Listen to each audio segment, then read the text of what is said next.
she has will have a hard time reading, and so that's why she's just gonna do the question and answer period, so. Can you hear me? Yeah. Okay. We're just gonna start at the very beginning and just tell you our story. We are definitely not public speakers, but when something like this happens to you and totally changes your life, you need to be there for others and to promote what God has done for us.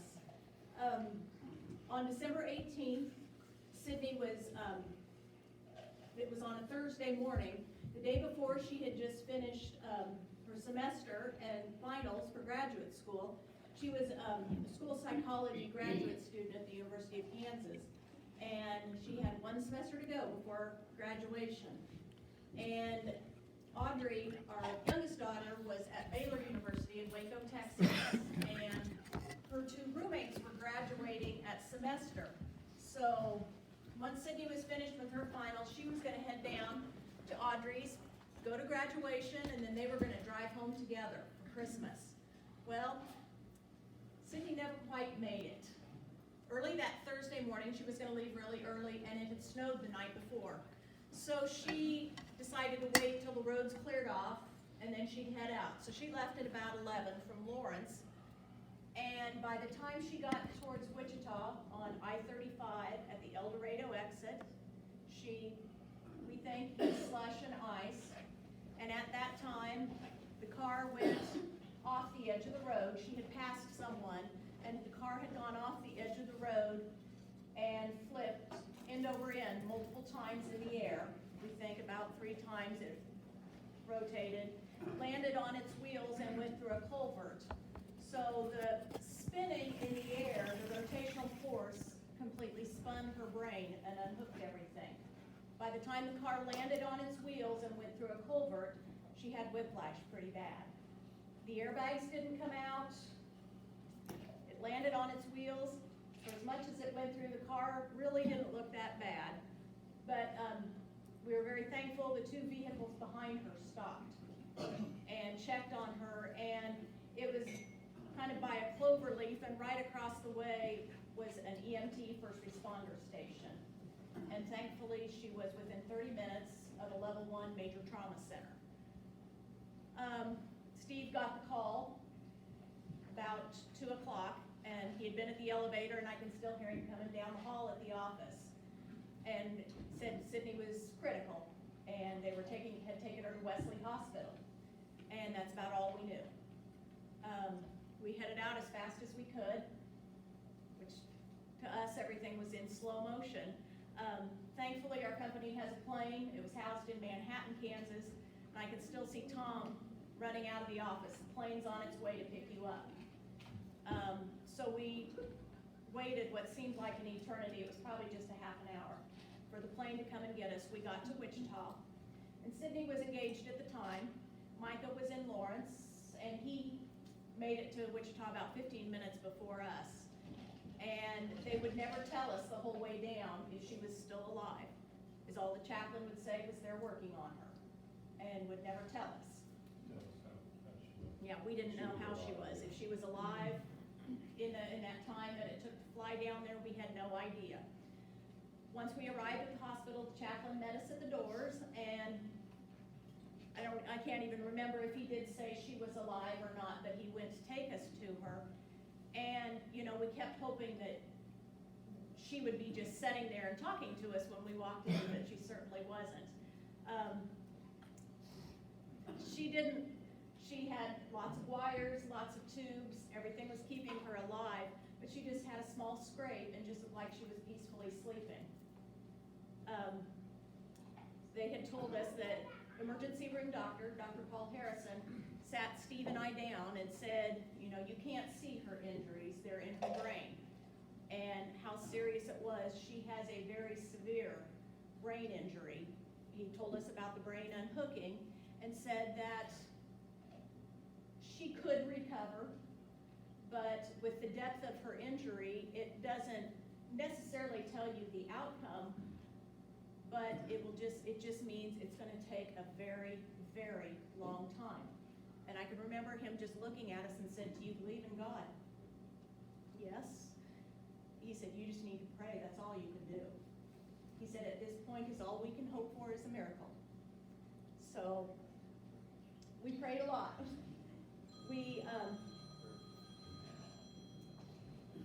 The next day our family started coming in and friends, and later that night, after the plane had dropped us off, it went on down to Waco, Texas to pick up Audrey. And she was in Wichita, made it to Wichita about 10:30 that night.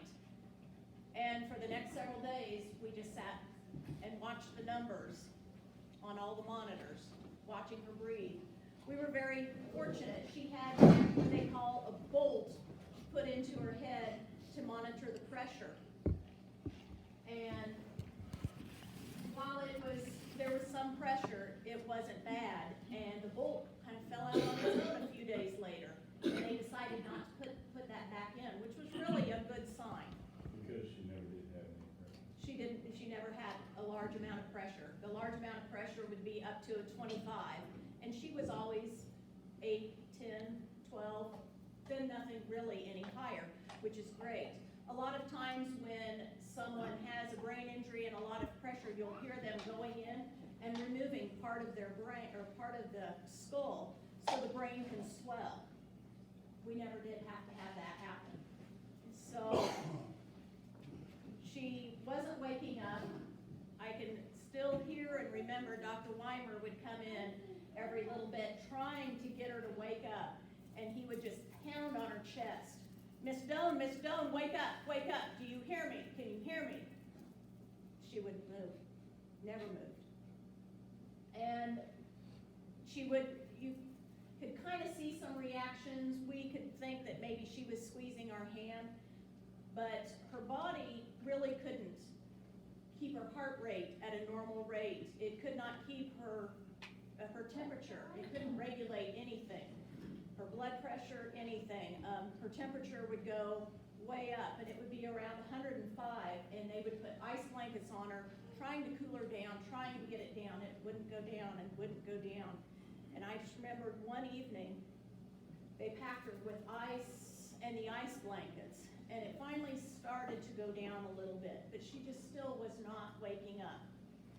So this picture here was taken on December 22nd. I remember my mom telling us, I think I'm gonna take a picture of her, and we talked, yeah, she's just not gonna believe this when she wakes up. She's gonna wanna see this. So that's where this picture came from. She did have, I guess the right airbag came on, so you see in that picture she has some scuff on her forehead and on the side of her face, and then she has a neck brace on. She did have some ligament damage and some cracks and some neck vertebrae, but nothing that wouldn't heal with time. This is just another photo. So this was on December 22nd, and on Christmas Eve, they came to us and said, we think she's going to live, and we'd like to put a trach in. At this time, she was on the ventilator, through the tubes, through her nose, and through her mouth, everything. And so with the trach, they would put that in her neck for the breathing, because you can't really be on the ventilator through your nose and mouth for more than 10, 15 days max. And so at day 5, they decided, we think she's going to live, we'd like to do this. So this next photo is they're in the ICU, put the trach in, and this was later in the day, and this was our Christmas picture. And she had just had the trach put in. So she was just really not waking up. We had a lot of family, a lot of friends, a lot of her classmates. There was a small group at KU in the school psychology program, 11 of them, and they were very, very close. A couple of the girls lived in Wichita and were there with us. And the hard thing for all of those kids, which they didn't tell us until quite a while later, maybe a year or so later, they had just finished a section on brain injuries and how to work with young students with brain injuries. So they knew when it was 2 and 3 days and she wasn't waking up that this isn't good. So it was really hard on them. They knew a lot more than we knew. So, and maybe it's a good thing we didn't know anything. But they moved her to then the intermediate ICU a few days later, and they asked us, you know, we got to get ready for the next step. Have you heard of Madonna Rehabilitation Hospital in Lincoln or Craig Hospital in Denver, Colorado? And we had heard of both because Steve Tiernan had just been there. So we knew both of those. And they said, which is closer? Well, Lincoln's 3 hours from us. Okay. A few days later, they had a representative in from Madonna, and that day, Audrey and I had the flu. And we were across the street, there's a little hotel, the Wesley Inn. You know, we would all kind of take shifts, but Audrey and I were quarantined over there. And so Steve and Micah visited with the representative from Madonna. And just, she asked probably several questions, and with her age was a good factor, and they would get a place for her at Madonna. My concern that day was she was in such bad shape that they weren't gonna accept her, I guess. We tried to make it sound like she was in good shape. But when it comes down to it, Madonna is actually, there are brain injury therapy places all over the United States. Madonna is one of them that takes the most severe damage And those that need critical care. in critical care and gives them a chance. So the other, some of the others don't near as much or don't fight near as hard to keep them there. And so anyway, that was one of the things we ended up being thankful for is how hard they fought to keep Sidney there once she was there. So this is the Eagle Med team came in. The doctor told us that, we will work with insurance to get a flight up there because she will not survive the 5-hour ambulance ride to Madonna. So on January 5th, Eagle Med came in, and here we go to begin the next step of recovery. I flew with Sidney, and Steve drove, and Audrey drove with Mom and Dad home to get some clothes for us and get a few things, but this is when we touched down in Lincoln, and they had me set in front of the ambulance because it was really cold, and this is pulling Sidney out of the plane. She was still unconscious and hadn't really responded yet. But I can just remember them telling us at Madonna, they can come up with some sort of drug cocktail and it just kind of wakes them up. And so we were hoping for the best that she's gonna wake up pretty soon. So we arrived at Madonna and this was in her room. And this was on January 6th. And this is the first day of therapy. She still has a trach in, she's on the ventilator. I was shocked when I walked into the room as they took her up there. This wheelchair was already in there with a tag on it that said Doane, room 217. And we were in the 3rd floor of Madonna, which is their critical hospital. So we ended up staying there for 12 days upstairs. And you can see her arms are starting to curl in and her feet and legs are starting to curl in, and they call that posturing. And that's when your muscles and your spine are trying to take over because your brain's not working, and so they're trying to, they called them the unruly children to us. They kind of told us the brain is usually the one that takes care, is the parent, and the spine and the muscles are the unruly children. Well, they were trying to take over and to kind of curl their body inwards. So this is the first day of therapy. These are 2 of the physical therapists, and they're trying to just set her up and just to wake her up.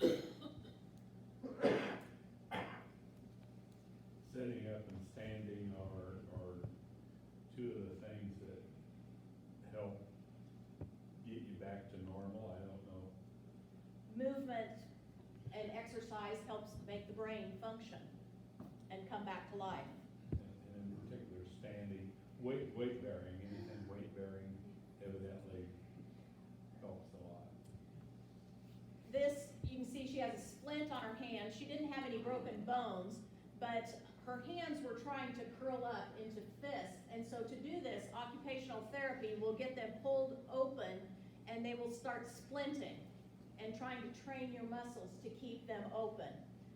Pink tennis ball she has in her hand. When we were down at Wichita, Steve's nephew Rodney and his boys were out for a walk on Christmas Eve morning, and Ian and Reed found that tennis ball in the street. It was pink, and they just thought Sidney might like that. Well, it really came in handy because we would pry her hands open and try to get her to hold that ball to hang on around it. So it really did come in handy. You see some of Sydney's reaction. She hasn't heard all this, all the details of all this. Some, or a few of the details she hasn't heard. We went through the pictures with her yesterday and showed her, so she remembers more than we know she does, more than we thought. This was one of the speech therapists who came in and trying to get her to open her mouth and pry it open so they can get a toothbrush in there, and just trying to stimulate her mouth so she can open it. And that's a lot of what speech therapy did in that time, was trying to teach her to open her mouth, and then a little later on we'll show where they were trying to teach her how to swallow again. This is a picture with Micah, and she was just starting to wake up. She's got one eye open. And this was on, I haven't given you many dates here, but this was on January 11th, when she was just really kind of starting to wake up again. Then on the 14th, we had both eyes, just a little, but she was starting to wake up at that time. At this point, why she's, technically they'd probably say she's coming out of her coma at this point, but she was really unresponsive, wouldn't respond to directions or even track with her eyes. So they call this really the semi-conscious stage. Later on that day, they decided to remove the trach because she was breathing on her own. And we were really glad when we saw that machine go out the door, because this was the next step. We had lots of steps. Later on that day, they said, "You're moving."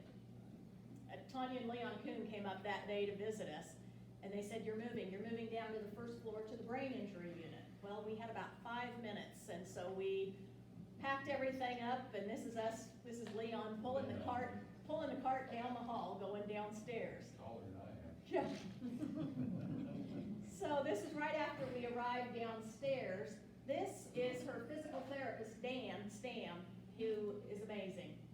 And the girl behind him is Misty, who is the physical therapy assistant. This was quite a team. They worked with her quite a bit. We have known these people, they're just like our family. So we have been very fortunate to have them all in our lives. But right here, they are trying to get Sidney up for the first time. Dan just met her 5 minutes before this, is putting the gait belt around her, and they are trying to get her into the standing frame to just get some weight on her legs. There we've got her up, and you can see they've got pillows tucked in front of her, tucked behind her. She also still has a feeding tube in her stomach, so they're trying to be careful with all of that. But they've got her up in the standing frame finally. This is Steve helping stretch one side. We spent a lot of time, if you came to Madonna, you saw this fish tank. We spent a lot of time at the fish tank there because there was not a lot of therapy she could do beyond stretching those first several months.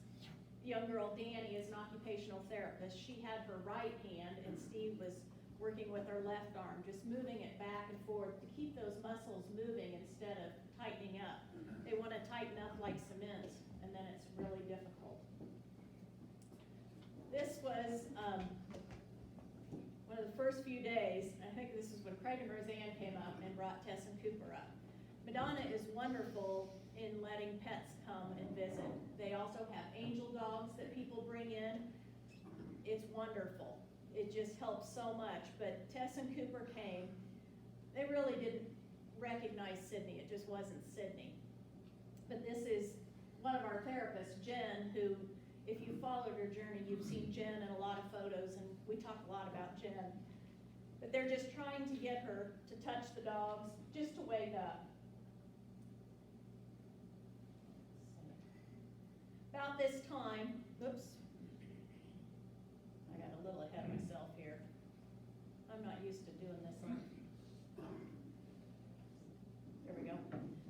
About this time, it was this day when Craig and Roseanne were there, they came to us and said, "You're moving again." Okay, so we went even further down into the brain injury unit. You're gonna move into this room, number 142. It was a huge room. It had a sofa that pulled out into a twin bed, which we slept on a lot of nights, but it also had a lift system in the ceiling. You know, Sidney could not set up, she couldn't do anything, had no control. And so to get her into a wheelchair, they would put a sling under her and hoist her up, and we'd move her over to a wheelchair and bring her back down.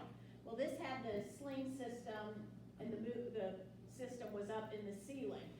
And I can remember walking into that room, and it was such a big room, and I'm like, wow. And the nurse patted me on the shoulder and said, "You're gonna be here a long time."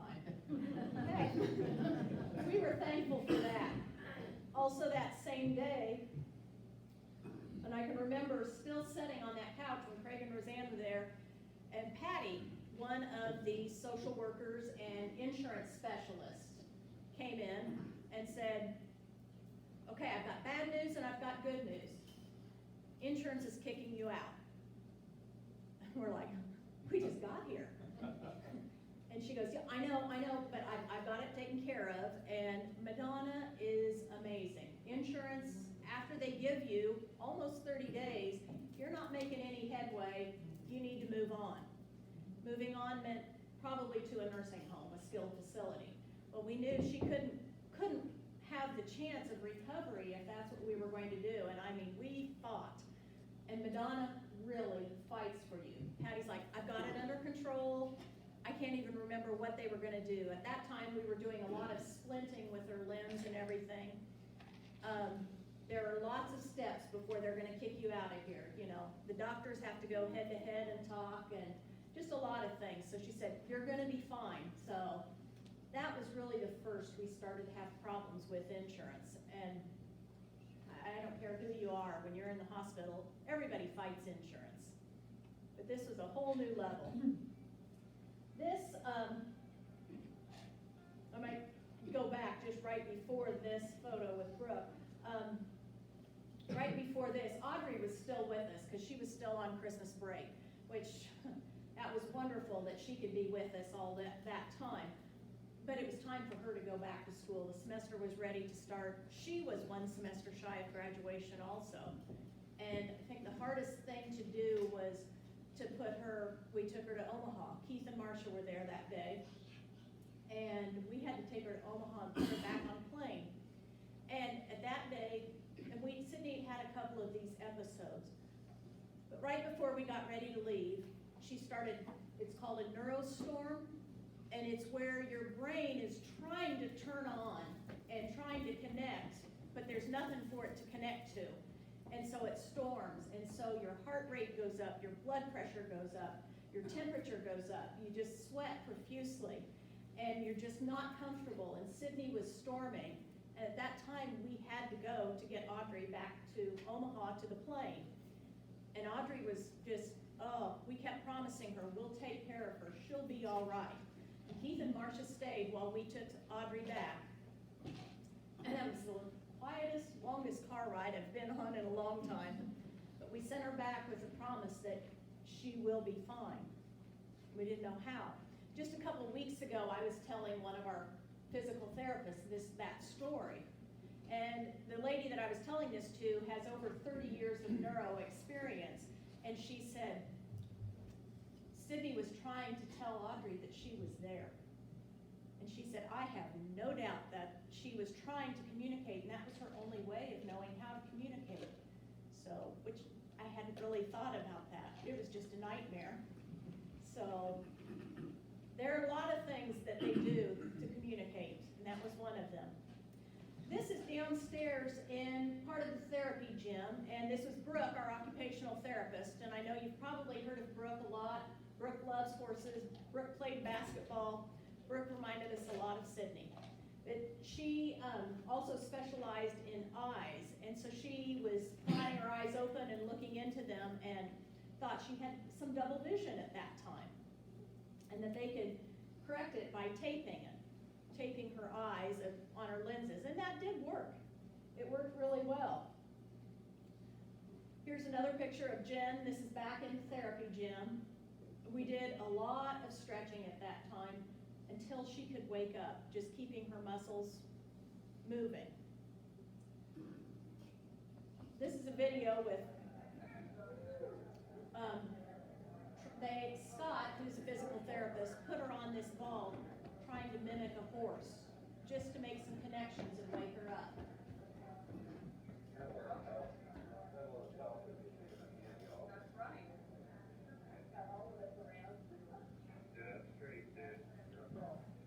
Just anything to connect with things you used to do and things in the past, just to help kickstart thoughts and memories. See, she's just kind of like a wet noodle sitting there. But just anything to wake her up.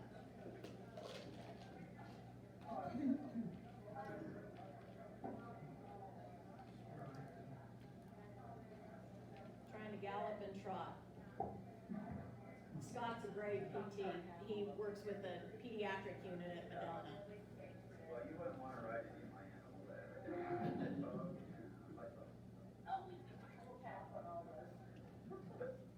So then later on, you see Craig, Shauna, and baby Emmett. He's grown a little. This was another one of the angel dogs. It's hard to see this black little puppy that's sitting on her lap. Just anything just to stimulate and just try to reconnect that brain. This is the University of Nebraska baseball team. In Lincoln, you know, they're so fortunate. UNL is right there and does a lot of things with Madonna. A lot of their sports teams are there all the time. So this was early on. She had no idea that the baseball team was there to see her. But you can see on her left arm, she has a cast from mid-arm all the way down, trying to straighten that arm out. And her left leg is casted because it's trying to turn in, and they're trying to stop that. It wanted to kind of curl up, and so they were trying to move the foot down. They would cast it, and then you'll be able to see, we've got it. But they'll recast and make it just a little flatter, just to keep stretching it out. This is Brooke, and she's working on her right fingers, just trying to open her hand up. This was our room, so it was nice to be able to do some therapy in our room. This is Jen again, down by the fish aquarium.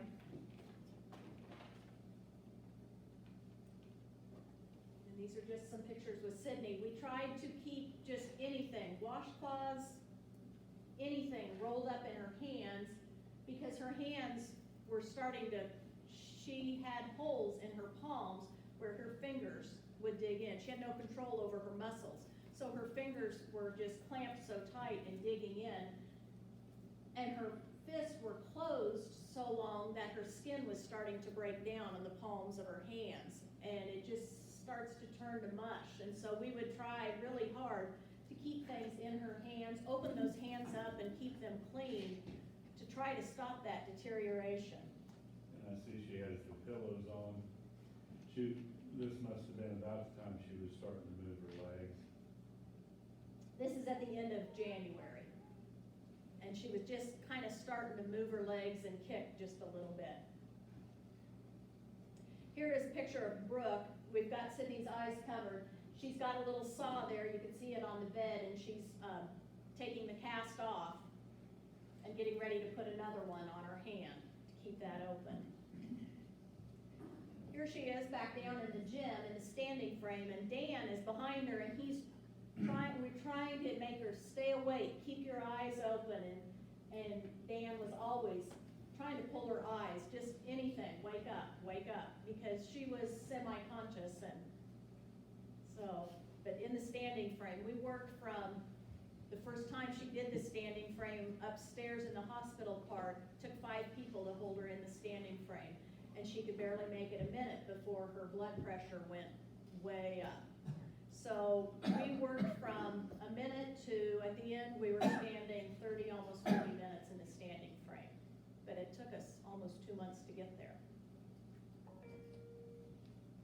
She still has on the collar that she got at Wesley. She would get to take that off about the time of her birthday. It took 11 weeks to have the neck brace on before the doctors at Wichita would tell her she could take it off. They didn't care what Madonna thought.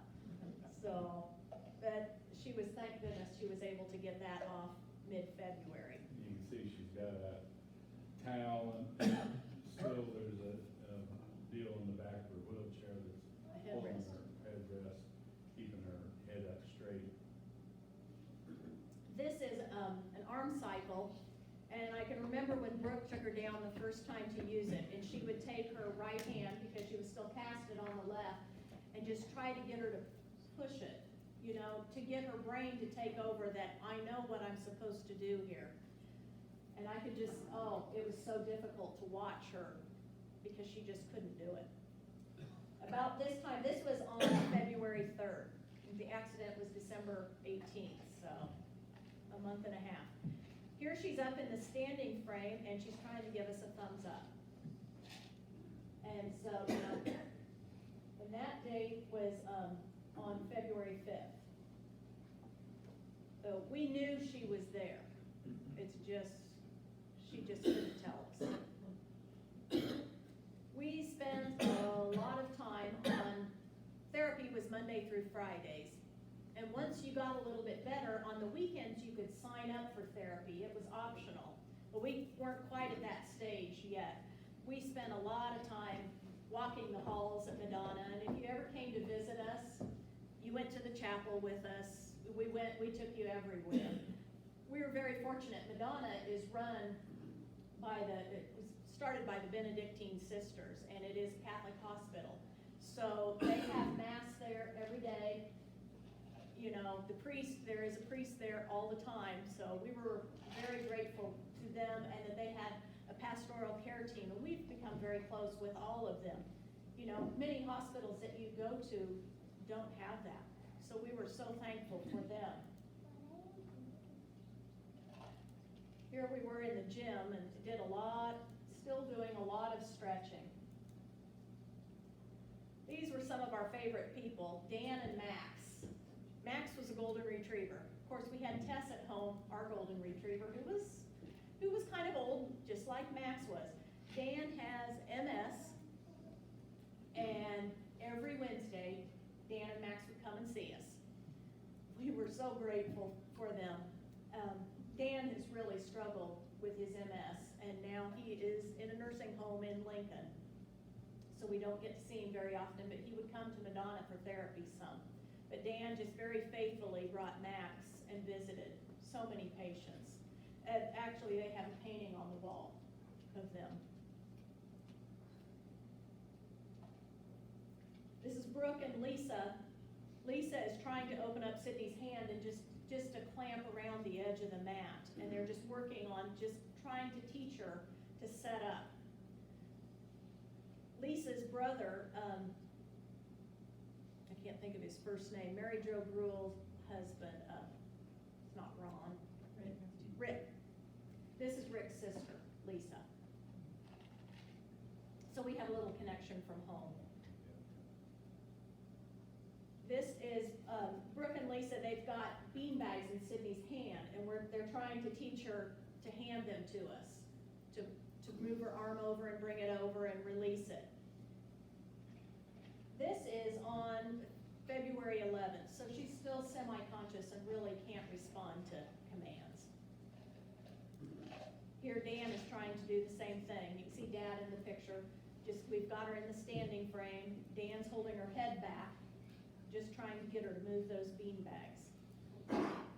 This is speech therapy with her therapist, Amy Potter, and a student, Ari, that is leaning down, and they're trying to get Sidney to open her mouth and work on brushing her teeth. So just trying to teach her to open her mouth. This was, they like to do what they call a co-treat, and this was in speech therapy and physical therapy. Dan and Amy and Lisa, they have this room at Madonna downstairs, it's by the pediatric unit. It's called the Snoslin room, and it's a sensory room. And so they shut all the lights off, and they have the bright lights, or they have this globe, just trying to get your eyes to track, just to get her to follow it, so she can see. Because you could tell her to look at something, well, you know, she couldn't scan, she didn't know what to do, didn't know how to do it. So this was just trying to get her eyes to track. And every once in a while, we'd get those eyes to track. It was a really interesting room. Well, and this is just about right before her birthday, just about the time she came out of that minimally conscious stage into more of a the next step. To the next level. I don't know if it was good or bad. Yeah. But she became, this one, the weekend, right through her birthday, she went from that stage. It's called kind of into a level 4 or level 5 on the Rancho Como scale, and it's an agitated state where you say a lot of inappropriate things, you may act inappropriately, your brain is really turning on, but it just doesn't know where or what to do or what's appropriate. Well, that kind of started right after her birthday. You can see in this photo, it's her birthday, and Amy, they were just trying to get her to open her mouth, maybe trying to teach her how to swallow at that time. So they got her birthday cake and mixed it up with ice cream and a little milk, tried to turn that into a slurry, hoping that they could put that on her tongue and maybe she would swallow it, starting to teach her to swallow. Well, it's just like a baby when they're starting to eat too. You put solid food in their mouth and they just kind of sit there. That's what we did. We went a couple months like that. So about this time was, let me go back. About that time was President's Day, so the kids from KU had off school, and so they all came up to see her, the girls did. And she was pretty good when the girls were there. And then the next group came about an hour or two later, and she just acted, like she didn't want to see them, and just really acted up, and started kicking, and we just couldn't figure out what was going on. Well, she was entering that next stage, the agitation stage. And for us, that would last 6 weeks. The agitation stage, she was not comfortable laying in bed. She was not comfortable sitting in a wheelchair. That right leg would kick and kick and kick. Mom and Dad would come up. They'd come up on Tuesday and stay till Thursday and then head home. And, they would come up, and many times we would just lay in bed with her and just hold her because she would kick. Yeah, we had to put one side of her bed up against the wall and the other side, one of us was on. But you can see in this next picture how much more alert she was. She was just starting to wake up just a little bit more. And she was, at this point, she did start recognizing pictures and stuff like that. So many people sent wonderful things from home, books with lots of pictures in, lots of family pictures, and we used every bit of it, just trying to get her to recognize things, anything to make her remember, or just to jumpstart that brain. But at that time, we were just really entering that agitated stage, and she would do a lot of kicking.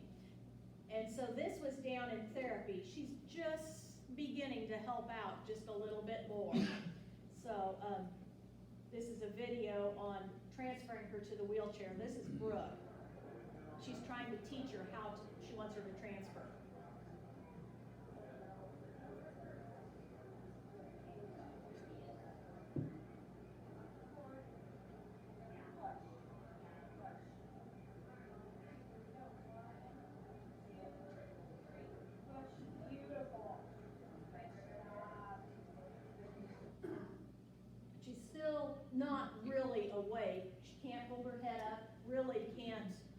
can't do much of anything at that time yet.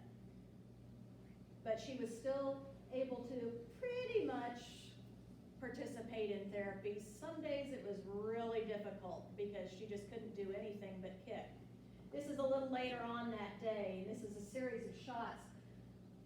Brooke had been trying hard at that time to get her to, she'd prop her elbows up underneath her and just to lean on her elbows and push into those elbows. So Sidney was really squirming and everything, so Brooke just hopped right on top of her and said, come on, push me off, push me off. You know, she'd just climb on her to and wrestle, anything to get Sidney to move. You notice she has her neck brace off, she has a Soft collar on. And Brooke's just trying to push her, get those arms up, come on, push me off, to make her mad enough that maybe she would push her. And so then Cooper happened to be there that day, so then she got a little treat afterwards. She just got to spend a little time with her dog. On Sidney's birthday, back on February 18th, when she was starting to get to this agitated stage, our dog Tess passed away. And I can just remember that day because she was just starting to really struggle again. And I remember we didn't want to say out loud to each other, but can it really get any worse? Yeah, it can. It can, and it does. But, you know, you just really wonder, is there an end to all of this, or is there a purpose? And each day you've just got to find a little bit of good in each day. And some days we really searched. This is another one. The next day, after Brooke really tried to push her, this is Danny, the occupational therapist. She was trying to get her to get on her arms too, and it was just going just a little bit better. Hold that head up, babe. Trying to hold her head up.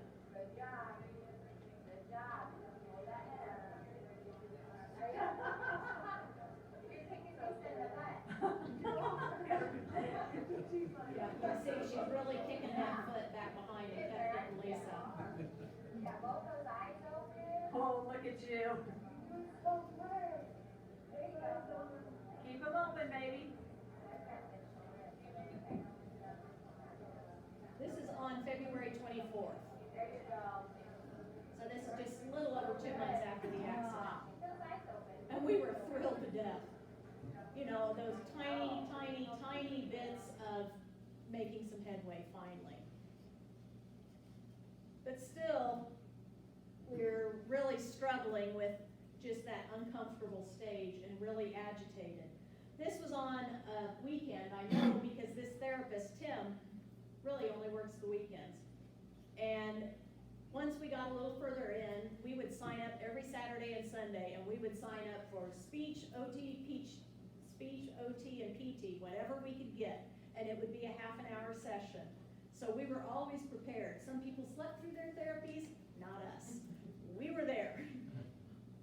So Tim would have her, he could get her to stand up, and he could hold on to her, and this was one of his students back behind him. So just, we can see she's still got the cast on her arm. We would rotate those casts probably every 4 or 5 days, just trying to open her arms up again. Let's see, she had gotten Botox about About that time. right around her birthday too, so on her arm and shoulder, so they were using that cast to help the Botox. And the Botox really turned some muscles off. And I can remember, this is about the first time she got the Botox. And I can remember the doctor telling us what he wanted to do, and we had never heard of Botox for this, you know, you thought that's what you took care of wrinkles with. Botox is really, this is what it's intended for. And it's intended to those muscles that have turned on, and they have turned on so much that they want to get them to shut off so your other muscles can take over and turn on. So that's why they did the Botox. So anyway, we're starting to feel the pressure again from insurance because we're just not making a lot of headway. So Dan, our therapist, takes her into the research lab, puts her in the sling, which is tethered up to the ceiling, and here's the video. And this is how we started teaching her to walk.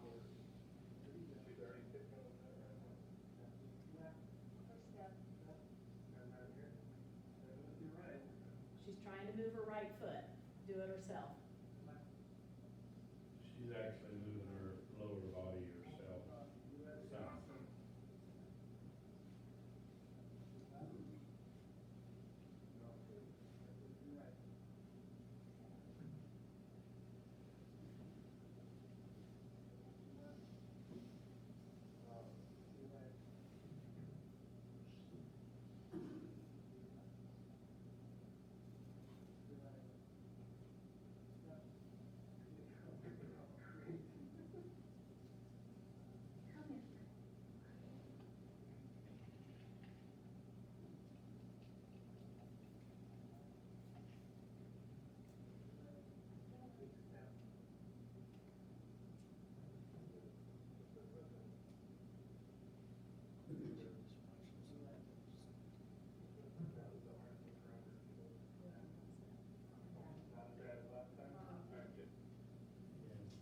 This is probably this walkway that they had was about 20 feet long, and sometimes it would take about 5 minutes the first few times we did it, just to make one pass. But we did that several times. There was a therapist behind her, holding her up the whole time. Usually that was Misty's job. And the joke with Misty was, did you eat your Wheaties this morning? Because they were worn out by the time they would hold Sidney up, and we would crawl on the floor and move her feet, just so she could get that walking motion. This is in occupational therapy. This is Brooke again. Brooke really gets down and really gets rough. She's one of the best occupational therapists you will ever hear about. She's amazing. Right now, she runs the brain injury unit at Madonna. She is not hands-on occupational therapy as much as she would like. Trying to get her to turn her head to the right. She would always want to keep it to the left.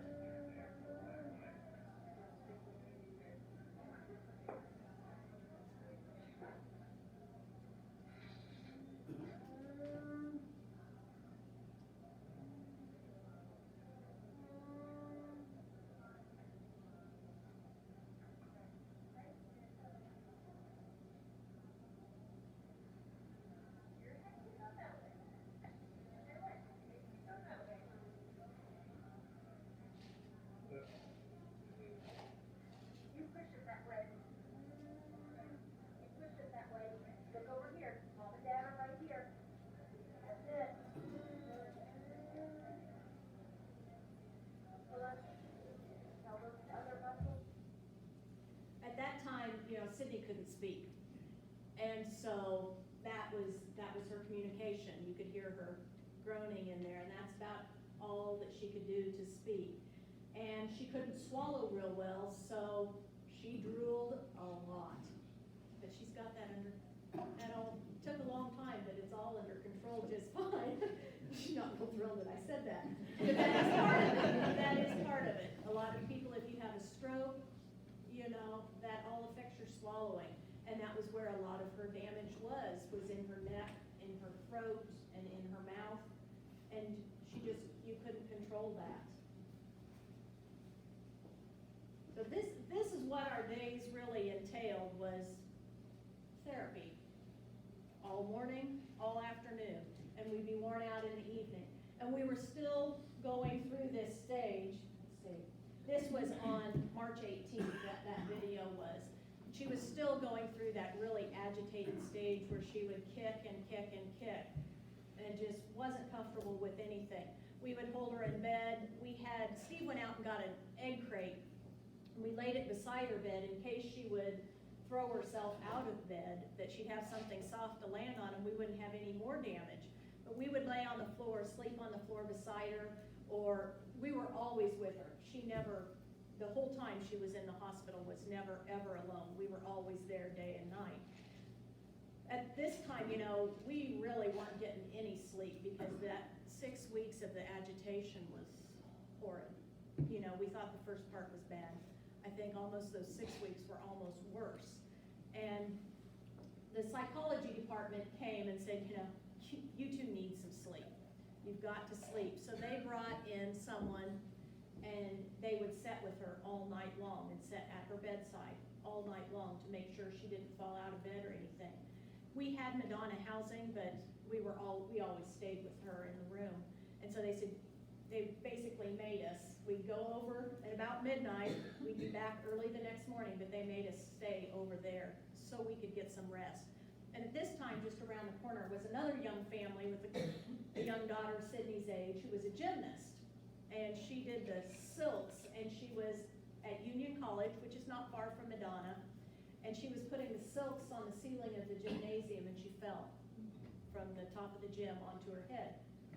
Heather's accident happened about a month after Sidney's. And so at this time in March, Heather's room was just around the corner from Sidney's, and we were living together in a house across the street. We were upstairs, they were downstairs. So many nights we would walk back and forth together, you know, families. They would go to bed, we would go to bed, we'd walk back and forth, and it was wonderful. As awful as it was wonderful to have a family, you know, we could compare notes and have someone to go through this with. But the psychology department made us go over and stay, and so that happened for a few weeks. But then we were right back staying with her, one of us on the floor beside her, one on the couch, whatever it took. Let's see. This is really interesting. I'll be quiet here.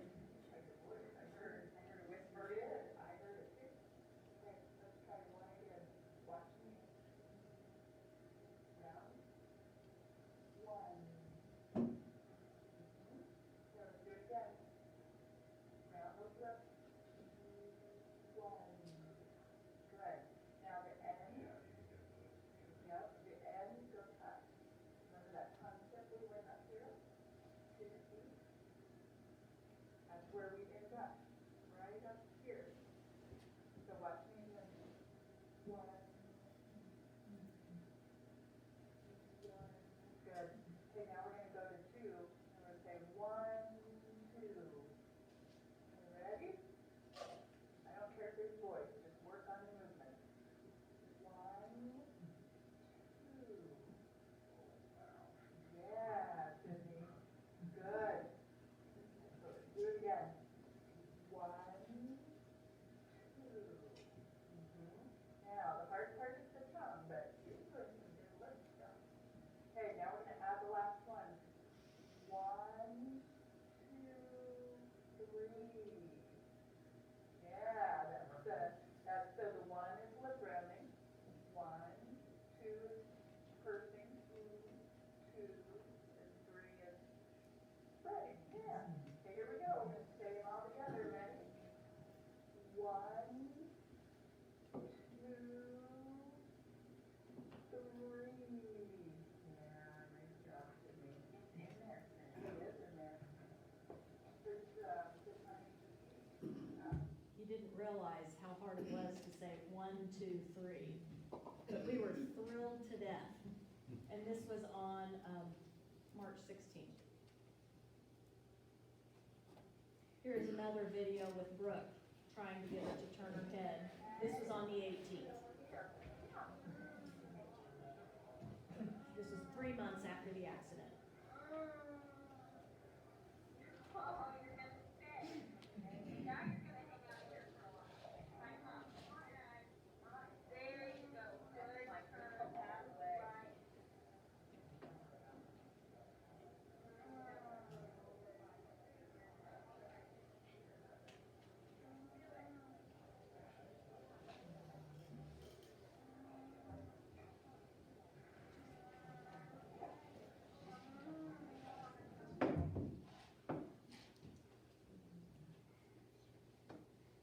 This was another video. She was just trying to get her to move, to roll over. Good. Nice sit up. Excellent, excellent, excellent. I'm right here. I'm right here. Look at Mom. I'm right here. She doesn't have that collar on anymore, so we're trying to bring her head Mom, I'm right down here. to look at me and turn her head. Turn those muscles on. Turn this way. Me. Nope, wrong side. Well, a month before this, she learned to raise her head up, then her tummy wouldn't quit, and Right. so she wanted to hold her to the left. Yeah, here we go. Here, hey, keep going. Come on, look some more. Look some more at me. Look some more at me. There. Yeah, you're almost here. Hi. Keep going. Keep going.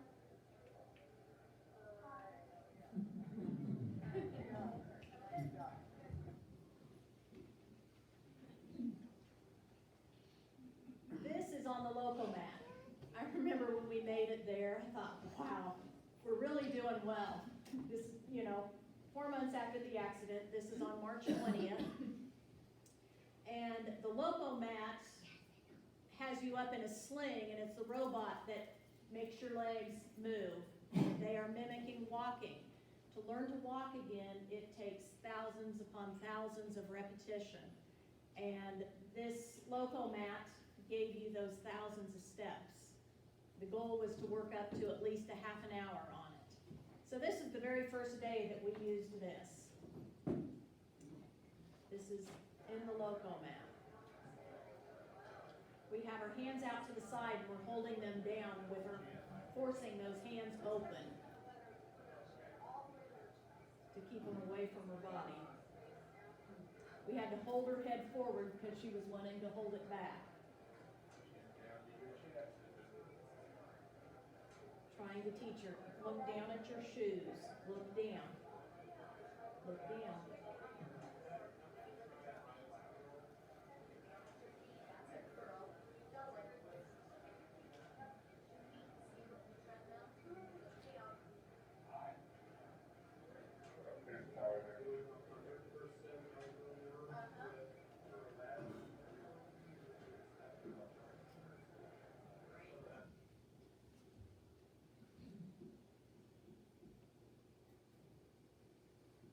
And you can see kind of in each photo, she's starting to wake up just a little bit more.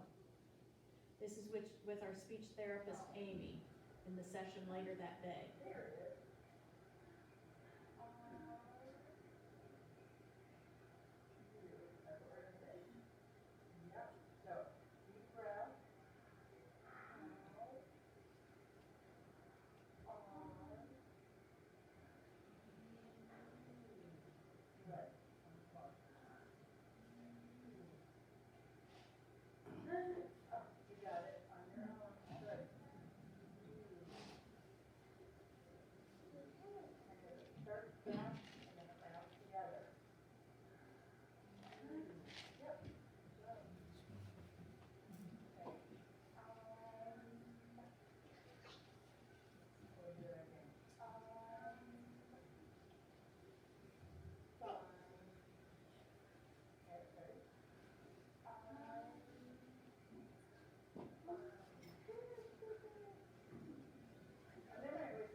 About this time, Audrey would try to come home as much as she could. She had been home for spring break for about a week.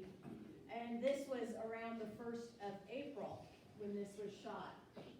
And Audrey was getting ready to go to law school and had applied several places and was going to Nashville to look at Vanderbilt and ask if I would come along with her. And that's about the first time I had left Sidney since the accident. So Steve and Micah stayed, and I left on a Friday to go fly to Nashville and meet Audrey. I drove to Kansas City and went on, and that's about the first time I had really been out and around. And it was the hardest thing for me was to walk through the airport and watch real life carrying on as normal because we had been so sheltered. And I probably looked like a crazy lady. I mean, I bawled the entire time. I was a disaster. But I remember getting to Nashville and, you know, I'd call back and talk to them as much as possible, and that Friday was a terrible day. And she just struggled and struggled and struggled and kicked and struggled, and nothing went right. And insurance was really breathing down our neck, you know, she's not making enough headway, you've got to go, you've got to go. And so here I am in Nashville for a few days with Audrey, and then called back Saturday, and Steve's like, we're doing pretty good. Things are going pretty good, well, good. And, you know, it seemed like those good moments were lasting just a little bit longer each day. And Sunday was Easter Sunday, April 4th, and, you know, Sidney started to wake up, and she was passing through that stage. You know, I can remember at that time we were so worried. We really didn't know what was going on, and I can remember talking to our doctor, Dr. LaHolt. You know, he would come in every morning at 7 in the morning, and we made sure we were there every morning to go over things with him. And I can remember at that time, things were so bad with her, and she was just struggling, and we were just telling him, she's just getting worse. It's not getting any better, she's getting worse. And he just didn't seem too concerned, and he kept saying, just stick with it, don't quit, stick with it. I just thought that was strange. And I can remember talking to Jen, the therapist, and she's like, no, she's waking up, this is good. She's all this agitation, but it's been 6 weeks. You know, will we get out of this stage, or will it last forever? No, you will make it through this. Nobody stays in this stage forever. You will make it through. And Easter Sunday, she woke up and she had a fabulous day. And Monday, when I came home, she had an even better day. Brooke, the therapist, came in that morning to get her for her session, and she looked at Sidney and she said, good morning, Sidney, are you ready to go? And Sidney just looked at her and gave her a big smile and bright eyes, and Brooke said, she's here, it's time. And at that time, Sidney was ready to participate really in therapy. Thank goodness at just the right time, because they could give the insurance company what they needed, that she had moved to the next level. And so then they backed off. That was early April, and they pushed and pushed and pushed with therapy. You can see Steve stretching her. This is in the evening after she'd had therapy all day. She was exhausted every night. She was actually asleep, or I wouldn't have been able to get her arm out that far.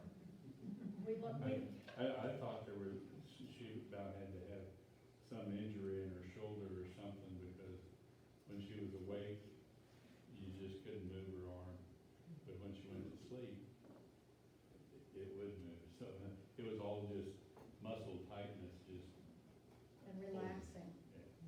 We learned lots of little tricks. This was on a Sunday afternoon, the following weekend, or a couple of weeks later. This was on April 19th, and Steve and I just had her down in the gym on that Sunday, and she's leaned all the way forward, and we're trying to strengthen those core muscles. She just had no muscles left. She couldn't set up, she couldn't do much of anything. So here, we're trying to teach her to set up and to find center. Can you straighten up, go slow, don't go past center though.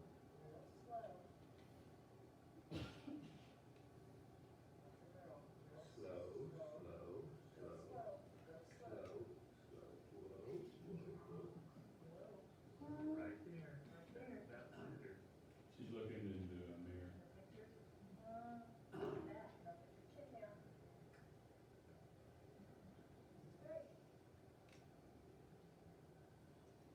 Did that feel good?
Well, as thrilled as we were to make it to the loco mat and start to come out of that stage, a couple weeks later, this was on April 20th, we're back in the research lab and in the sling and pushing her legs at that time.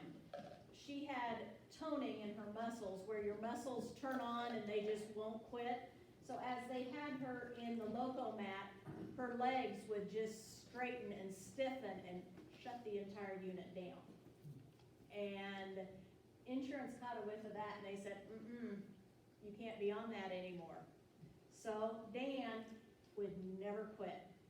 Dan took her back into the research lab. You can see Misty behind her, holding her up, and this is after one pass. And so we started back in there until we could get that toning kind of under a little bit of control, just so she could learn how to move those legs. Dan was amazing. Dan spent a lot of time on Sidney and would send letters to our insurance company, you know, just showing any tiny bits of improvement to keep her there. Here they are back again. Head down. We're trying to get her to keep her head down. Here's Misty holding her up. And where we're trying to teach her legs how to work and how to walk. Look at the iPad. Head down. You can see Steve's got his fist between her legs because she wanted to cross her legs over instead of keep them straight. Look at the iPad. Sydney, your head, get it down. Look at the iPad. Dan would want us to video her so she could see these, hoping it would just trigger something to turn it on and remember how to walk. Head down, down, down. Look at the iPad, look down. Look at the iPad. Sydney, put your head down. Whoops. Here's another of the same. Okay, whoops, I got this one out of order, you've seen this. Anyway, all of a sudden, she wanted to walk. So the next therapy we went to with Brooke right after Dan had her in that sling and walking. Brooke had something planned for that half an hour and Sydney's like, walk, walk, walk. So Brooke got out, it's called the Arjo, and here everybody held her up. And we started walking. Little steps, little steps.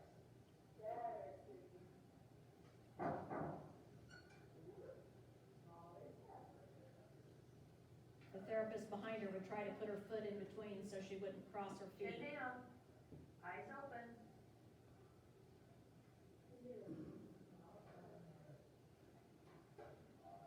She just wanted to move, which was wonderful. At the end of, this was at the beginning of May, on May 8th, we were able to, this is the first time we got to take her out of Madonna. Brooke said there's an Arabian horse show at the Lancaster Event Center. We're gonna take her out there and hope it triggers something. Well, Sidney, who's shown horses with Craig and Roseanne for years, used to show at Lancaster Event Center. So this was really kind of neat to go back out there during the Arabian show. So Brooke would wheel her around to every place and Sidney loved it. The lady in the back is Carrie. This is the first time we met her. A year later, we would start riding horses with her at Windsong, and Carrie's been a huge part of our life to get Sidney back on the horses. So it was just really, true God plan to put Carrie in place for us. This is on, May 16th, and Audrey graduated from Baylor. Steve and I were able to go down. Unfortunately, Sidney had to miss this graduation. So it was a real bittersweet time. We were excited for Audrey, but this is the first time that both Steve and I together had left Sidney. They kept assuring us, you need to go, she's gonna be just fine. And we knew she was making headway finally. She was going to be all right. So we were there a few days, and then we were back. This kind of shows you her schedule. Every night, someone would come in the middle of the night and they would put that schedule and that was on your door and that was your schedule for the next day. The speech therapy, occupational therapy, she was on the locomat, the speech treatment, the OT meal session. At about this time, Brooke was trying to teach her to eat. She was starting to swallow.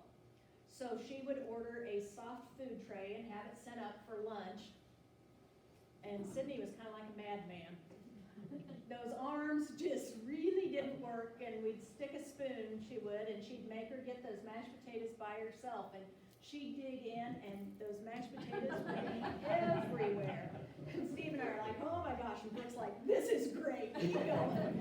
And just trying to teach her how to feed herself again. It took a long time, but we finally made it. She was still on a feeding tube at that time. So this is getting towards the end of May. Things then started to change a little bit faster. You can see, here she is on the locomat. You cheesecake her.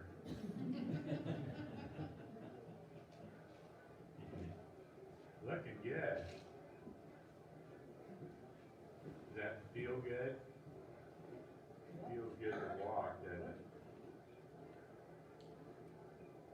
On this locomat, they can give you so much help. They can help you 100% or give you so much help, just however much help you need to be able to get that movement and the movement in the proper steps, which is what Sidney Doane, not everybody needs. And the locomat is one of those things that a lot of donations are used for it, and a lot of the equipment, if they didn't have the donations that they do, why they wouldn't have those pieces of equipment. About this time, the speech therapist, Sidney was really struggling with speaking. We'd hope that one day she would wake up and start talking. Things coming out of a coma is nothing like it is on TV. About that time, her therapist realized she had a couple different things wrong with her. She had what was called dysarthria, and it's where the muscles in your mouth just struggle with making the shapes and making the sounds. And then she also had some dysphagia, some expressive type aphasias, where she knew exactly what to say, she just forgot how to say it or how to get it out. And at that time, she really noticed, Amy, her therapist, noticed that her palate wasn't working. Your palate and the roof of your mouth, as you speak, closes off so all that air doesn't go out of your nose when you speak. Well, Sidney's palate wasn't moving. Her throat wasn't moving much at all either. They took us down to the research lab and they did first of many, many fees tests, and that's where they put the camera down your nose to watch your swallowing, trying to make you choke, trying to see what's swallowing. And her palate wasn't moving, and really nothing in her throat was really moving. So she was having, a terrible time swallowing. All of that saliva, it was so hard to get it to go down. So the research lab has worked with this before, and they set us up with an orthodontist in Lincoln, not far from Madonna. And the orthodontist, Dr. Julie Marshall, specializes in this. So she made, it's called a palatal lift, and it's similar to a retainer, but the retainer, the top part is much longer, and so it goes back and it moves your palate for you and closes that out so the air doesn't come out your nose. All of Sidney's muscles had really contracted, so it made her palate just seem to go up. It wouldn't let it spread out. And at that time, and you could see in some of the videos, her teeth were really messed up. We don't know if it was from the accident. We don't know if it was when they intubated her or extubated her. We don't know really when that happened. But the swallowing and between the palate, nothing really worked like it was supposed to work. So that's when we really got started with the orthodontist. So the orthodontist we've been going to for 3 years, and now we have braces. It's not just for her smile. It serves quite a purpose, and it's getting better every day.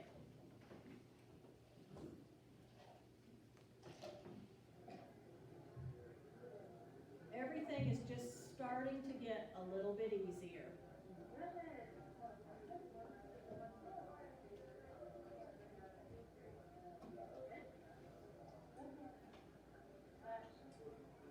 we're finally making some progress and making some headway. We still had insurance problems. You're making too much headway. Didn't know that was possible. But we were. And at about that time, they're like, our insurance representative, I just went to say her name, Rita. How can I ever forget Rita's name? Rita would call and talk to me about every 2 weeks. You weren't making enough progress, now you're making too much progress, and it's time for you to go. You've been there too long. But she still has a feeding tube. No, we want the feeding tube out before we go. We had 3 things. Our goal was to stay there at that time, since we knew they were getting ready to kick us out, insurance. The goal was to stay until July 1st. This was about Memorial Day weekend. So the goal was to stay until July 1st, and we said, we want the feeding tube gone. We want her to be able to stand a little bit more so Steve and I can walk with her, one on each side. Let's see, and speaking, trying to communicate a little more. Those were the few things that we wanted before we got dismissed. And she wasn't gonna give us much time. She was gonna give us until the middle of June. So we fought over that, and then we didn't hear from her for a while. So we just kept pushing along, and things were going really well. They took her on another outing. This is to the lake right by Madonna, took her fishing. Everything was just getting just a little bit easier. Here we're doing just a little bit more walking. She didn't want the videotape. Stand up straight. Then you can see how you're doing. Stand straight. And we have hiccups.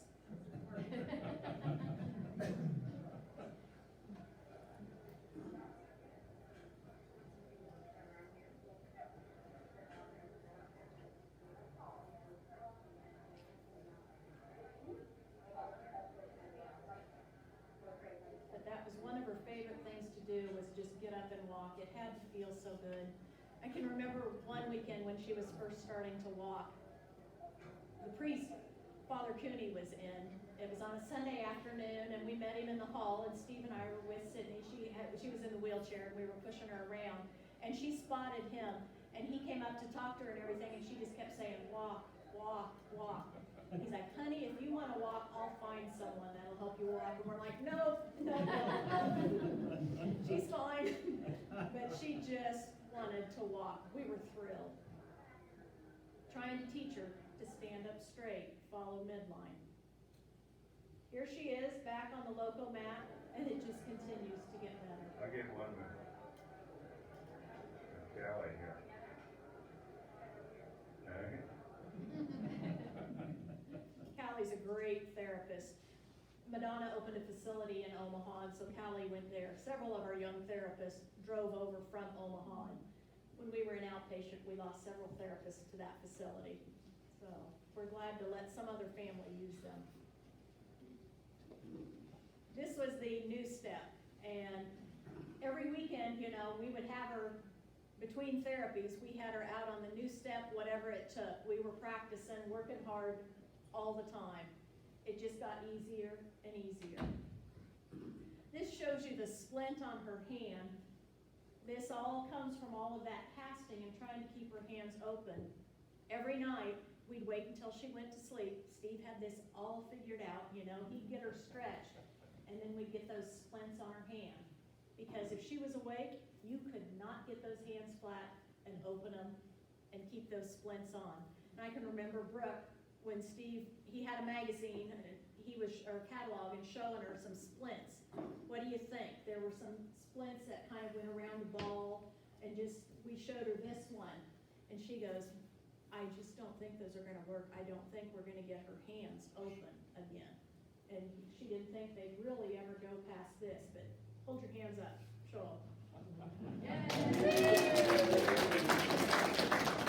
And to this day, she wears a splint on her right hand every night, and she faithfully puts it on herself. And with these splints, she wakes up in the middle of the night somehow and just rips them off. But anymore, you keep them on, but she does it all herself, so it's really important to her.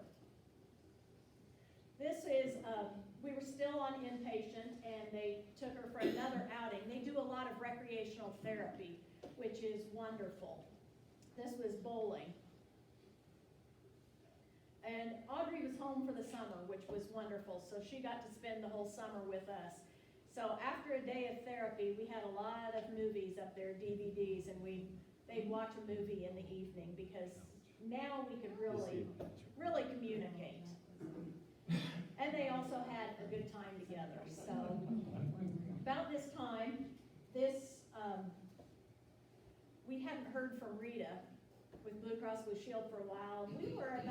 This was around June 20th, almost 25th, and we still were planning on going home the 1st, and we passed the date that she had given us. Well, we found out through our social workers that Rita was on vacation in Iceland. And she was gonna be gone for 3 weeks, and the young lady that had taken her place thought Sidney was making great headway, and thought staying till July 1st would be just fine, and we didn't have any problem after that. So we made it until July 1st. So about this time that Audrey and I are there with Sidney, a week before we were going home, Steve went home to kind of get some things ready at home for us, to get her bed ready. You know, we needed to put some handrails in, we needed a wheelchair ramp so we could get her into the house. And while he was gone, one morning, Audrey was helping feed her breakfast, because we had therapy in a little bit. She was having scrambled eggs. She started to choke. And we couldn't, beating on her back, and Audrey and I couldn't get anything. And you could tell it was bad. And she couldn't cough, she couldn't do anything. She started to turn color, and I started screaming. About that time, one of our aides, Desiree, came flying down the hall, and she jerked her out of that wheelchair and started doing the Heimlich on her, and we couldn't get it, and I just went out in the hall and I was just screaming. And people came running, and I just backed into the corner there and was just on my knees. We were scared to death. We were gonna lose her after we had come this far. Audrey was scared to death. I don't know where she was. People were running. They were bringing a crash cart in, everything. We were scared to death. They got us out of there and shut the door, and that was it. We can't lose her now. A couple minutes later, the door opens and Dr. LaHolt walks out and he goes, "She's fine." We went in there, about 30 people came out of that room. I don't know how they got in there. They had to go by me. I never saw any of them go in there. But there were eggs everywhere. The room looked like a tornado had hit. Sidney was not normal color, but she was okay, and Audrey was sick, and I was sick, and it was just probably one of the worst things we'd seen, and how are we gonna tell Dad? We about lost her. That was really the first of several choking instances, because when your throat doesn't work, you can't feel the food back there to swallow and to cough and to get it out. And she didn't have enough strength to cough and cough it up. So we went through that a number of times, and to this day, Audrey has a hard time sitting next to her to eat. And Sidney just doesn't understand that. But it was horrible. Sidney hasn't had problems choking for, 2 years? A couple of years now. It was for about a year there, she had, It was scary. every couple months, it seemed like there was some sort of choking incident. And, I was scared to. Usually not near as bad as this first one. The first one was horrible, because it's all I could remember is a few months before that, I was looking at the list, a schedule, and they had a list there, and it was each patient and everything, and I saw Sidney Doane's name. And by it, it said DNR, do not resuscitate. And that scared me to death. That was probably in March. And here this was happening. And what are they gonna do? It just scared me to death. And Dr. LaHolt comes out pulling his gloves off. She's fine. We became really close to our doctor. He's a young doctor. He's not quite 40. And he kind of treats her more like a little sister than a patient. We are still very close to him, and to this day, we see him all the time at Madonna, and anytime we need some, you just call, I'll get you worked in. It doesn't matter if we're full, you just come over. He will drop and do anything for Sidney. And his staff knows that too, that he's very close to her. And they said, we don't get it. He has never had a relationship with any other patient like he has with Sidney. He's got a connection with her, and we are so thankful for that. He's very quiet, and they say he's very difficult to work with, but we're like, really? We just think he's great, you know? We are very close to all of those people and very grateful for each one. This is on the morning we're going home. This is July 1st. This is our speech therapist and one of our students right before he left, and here we are. Goal was to walk out of Madonna, and it was great. She walked out of Madonna on July 1st. Dan on one side, Jen on the other, and right behind her with her wheelchair was Amy.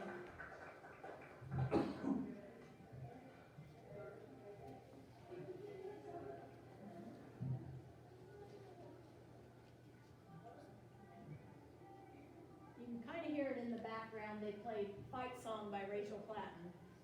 And if you really look at the words to that song, it talks about a wrecking ball inside my brain, and you know, there's not a lot of hope for me, but I'm still here. So that was very, very appropriate song. I didn't think we'd ever get to this point. But then the real work began because it was time to bring her home. The feeding tube was gone, we're walking a little bit better, we're communicating more. We're still scared to death because, you know, the first year we just tried to keep her alive. But thank goodness we were able to bring her home. It was the Down celebration, which was wonderful. We drove around town with the windows down. She could smell the Lions hamburgers. We drove all around town and would say, who lives there? Who lives there? She didn't miss a beat. Everything is inside that brain. It just has to find the right connection to hook it back up. It's all there. It's kind of like your brain has been hit by a tornado. It's a file cabinet, all those files. And your job is to pick up each paper one by one and put it back where it belongs. So all of that graduate school, everything is all still there. So we headed home from here.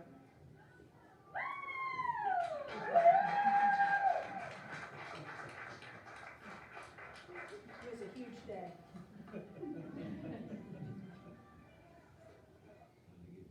And then we were right back. On July 6th, we went back and we began what they call the day program. And we started with therapy all day in the day program. We were no longer staying in Madonna housing. We had been across the street, but it was a split level home, so it wasn't handicapped accessible. So we stayed not far from there at Candlewood Suites, which had a little kitchenette. And so every morning we would have her there and we would do an entire day of therapy. We thought inpatient therapy was intense. It's nothing compared to the day program and outpatient therapy. Sessions went from a half an hour to an hour each, twice a day, and they pushed and pushed and pushed. We went on outings, all sorts of things. This is called a fees bike, and it's electronic stimulation. So they tried Sidney on that to try to get those muscles, all of them, to turn back on, because at this point, not everything had turned back on, the muscles. Electronic stimulation did not work for Sid. Just the old-fashioned hard work did. Electronic stimulation, she seemed to struggle for the next several days. So we really didn't use that again, but a lot of just hard work is what worked for us. Audrey was there for the summer, and Audrey's best friend Sam, whose graduation Sidney was headed to in December. Sam came, she's from Wisconsin, spent some time with us, spent a week with us. It was wonderful to have her there. This kind of got a little out of order, but this is Audrey headed back to Texas. That summer, we worked hard in every therapy. Rec therapy had her out trying to get those arms to work, teaching her how to throw. You don't think about when you throw, when you're supposed to release something. You know, she just wanted to stay, her hands didn't want to open and let go. Here they've got her on the floor, trying to teach her, get up. Just, you can see, just trying to get up and get seated. All the hard work it takes. This is called the proprio machine, and they've got her sitting on a ball here, but it moves. And they're trying to teach you balance and trying to throw you off. But here we were just trying to get her to learn to set up on her own and balance that way. This is called the eye care machine, and it was developed by Madonna. And it's really an elliptical. And she spent a lot of hours on that. A lot of stretching. A lot of time in the pool. The pool was wonderful. She couldn't start that until she was outpatient. And in the pool, you can just walk so freely, and pool's been great for her. This is a great video. We spent months, we didn't spend months, well, we did in the evenings, but the young girl on the floor is Breezy, one of our favorite occupational therapists from Iowa State, and trying to teach Sidney to tie her shoes.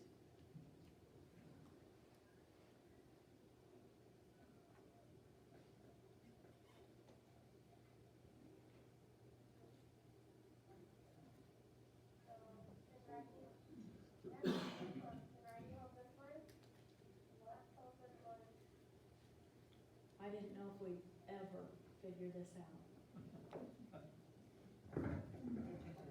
You really never notice the sizes of shoelaces. Round shoelaces, those flat little skinny ones are a nightmare. But not anymore. It took months, maybe 6 months to learn to do this.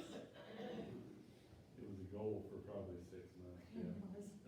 The goal was to be able to tie your shoelaces in under a minute. It took a long time.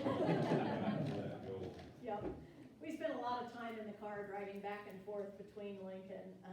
We had, we always ate at Wendy's in York. We'd go through and I'd sit in the back seat with Sydney and we'd get a baked potato with broccoli and cheese on it because it was soft and it was something that she could eat.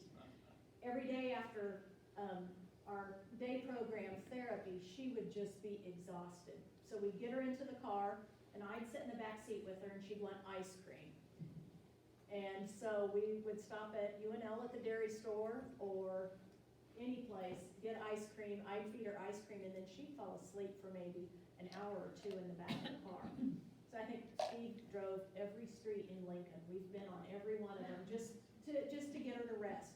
Then we'd head back to the hotel, and while I'd make dinner, let's see, Steve rigged up these boxes, and you can see she's got this, it's called a Saboflex on her hand, and it was teaching her hand how to open. And so he would practice. We'd pick up balls from one box, put them in the next box. Everything just to grip and release. And so we would spend hours with the balls. Here she is standing doing a light board. It's part of teaching her how to scan and to use her eyes, to find the lights, to reach. Part of this all goes into being able to learn to drive again, which was a huge goal.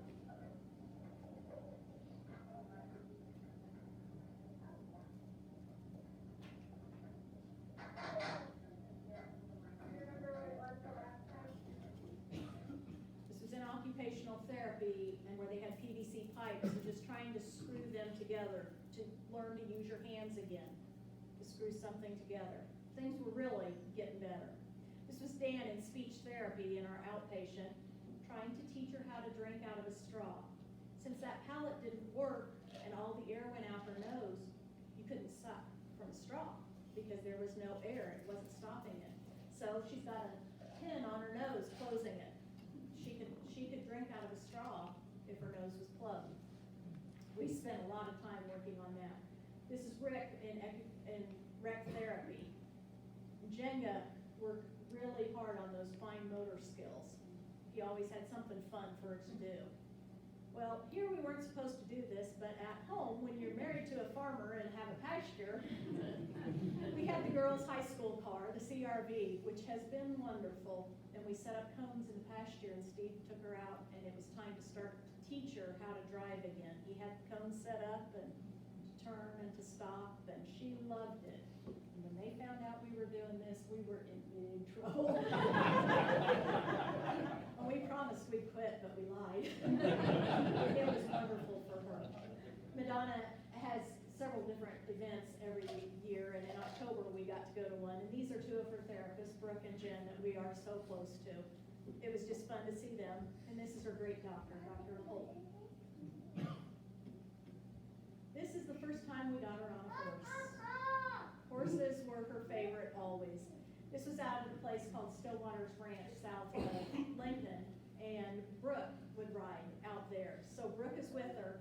Brooke would go in her off time, and we all got Sidney on a horse for the first time, and she loved it. I didn't know if she'd ever be able to ride on her own again. In the evenings, we also went to, it's called Madonna Proactive, and it is an exercise facility. They had a walking pool, and so we would walk with her in the pool, just anything, just to keep her moving and get her to walk. We did a lot of shopping. She could walk really well if she was pushing a cart. But shopping, she has never liked. It's one of her things that she hates, but it really did help, a lot of walking. We spent a lot of time walking through Madonna. And this is a fun photo for all of us. Rick was a patient at Madonna years ago. Rick was as wild and ornery and into drugs as could be, and during a drug bust went bad, he was paralyzed in a car accident. And so Rick was at Madonna. His girlfriend was pregnant at the time, and Rick had to turn his life around. And not many people that go through that are able to turn their life around like Rick did. Rick went back to college and became a recreational therapist. He is amazing. He has never met a stranger and is so inspirational. But he took Sidney upstairs. You know, her palate's not working. She still has no feeling in her throat. We have a lot of trouble with that. About that time, he said, "We're playing blow darts." Yeah, right. How are we going to do that when you can't blow? And so, you know, we thought, yeah, she'll plug her nose. Well, he was messing with her, and all of a sudden, that dart stuck in the wall, and we all just sat there with our mouth open. The palate worked. At that time, they took her back down and did another fees test with the camera down the nose. And, you know, we had a whole group of research people around her. And one of them said, "I think I see some movement." And at that time, things started to turn back on in her throat and in her palate. And boy, in speech therapy and with our orthodontist, they worked and worked and worked. And now we can drink out of a straw just fine. We still have air that goes out our nose, but it's nothing compared to what it used to be. And the palate will just continue to strengthen over time. Our therapist, Amy, spent a lot of time strengthening Sidney's core so she could set up, so she could hold her body up to walk. It was a lot of hard work. It was great to be able to see her kneel like this. I mean, she made a lot of headway to be able to do that finally. They're working with her eyes in occupational therapy, teaching her how to scan so you can read a book again from left to right, and how to scan back to the left to the next line. We spent a lot of time doing that. And at this time they have a school at Madonna to keep kids that are in school, to keep them up with their schoolwork. She started out in school and started with 1 + 1, started at the very beginning. And it was all in there. And Sidney has always had a love of math. And it just grew. All of that knowledge was still there. We still go to school at Madonna in preparation to get her to go back to grad school this year. Early mornings, we would always be there 15 minutes to a half an hour before our sessions would start. And we always had her on the arm cycle or on the new step, warming up, getting ready for therapy. She put in hours on all the equipment. We'd teach her how to lift weights, whatever she needed to do. When we would go back on Sundays, we would always go straight to Madonna Proactive to work out, and she would work out for about 2 hours on Sunday before we would start therapy the next morning, and we'd come home then on Thursday nights. While we would be working out on Sundays, a lot of Sundays we would work out with Tom Osborne.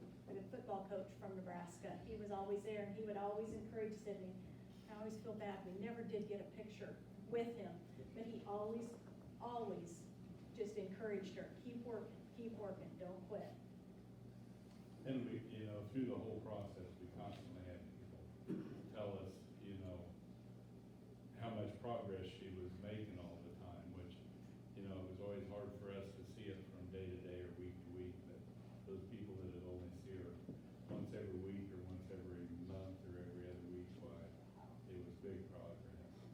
It was good to be reassured that that progress was happening.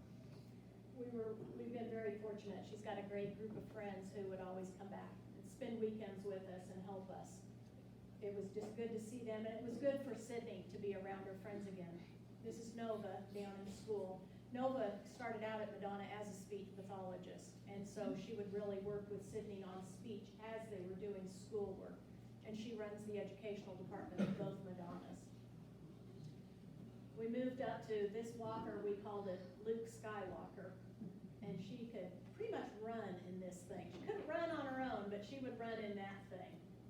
This is another shot of Dr. LaHolt and his nurse Jenny. She was getting some more Botox in her shoulder and around her neck to relax those muscles. Her shoulder would be up all the time. And we just kind of forget about that now because it's pretty relaxed. These are just shots of therapy that we just have continued. We continue to do. The therapy gets harder and harder and harder, which is great.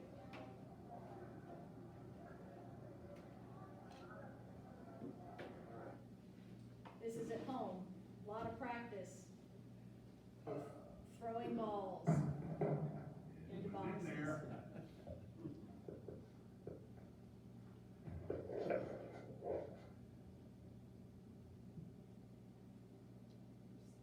Good for her to be around friends again too. This is when she started riding about 6 months later after she was on that horse initially. We started doing riding therapy up at Winsong in Lincoln, and she loved it. They would always have sidewalkers, and these people are trained therapists to help with the horse riding, so she was always very safe. The hope was, she always wanted to be able to ride at home again. I didn't know if it would ever happen, but it sure did. Here's some more. Now we're moving up to basketballs. We now have a basketball goal, so it just takes lots of repetition and lots of work.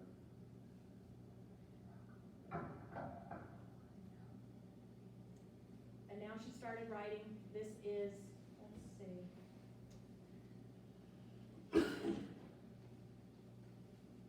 Well, this was on August 11th of 2016, riding over at Craig and Roseanne's in the pasture with some of her friends. And here she is. She's able to ride on her own now, which is great. This is also in the summer of 2016. One of her best friends, Mikkel, got married, and Sidney was one of her bridesmaids in Utah. And that was our first big trip to take with her and to fly, and we had a great time. Mikkel and her husband Braden, who's an Air Force pilot, they are stationed at Tyndall Air Force Base in Panama City, Florida. And so we've talked to her a lot this week, and just sent us pictures of her house on base. They thought they had lost everything, but the house is still standing with the roof, so we're excited for them because they have a new baby, so they're all safe. Lots more riding and all by herself.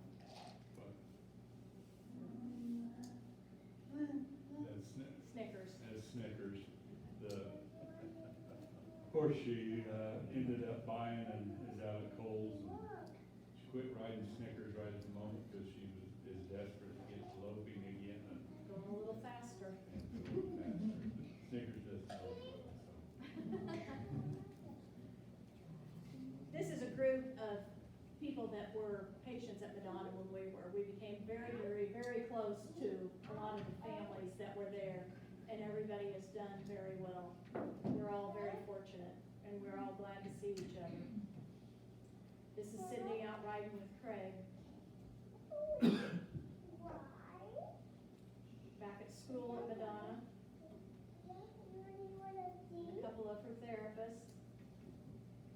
just continues to get easier and easier.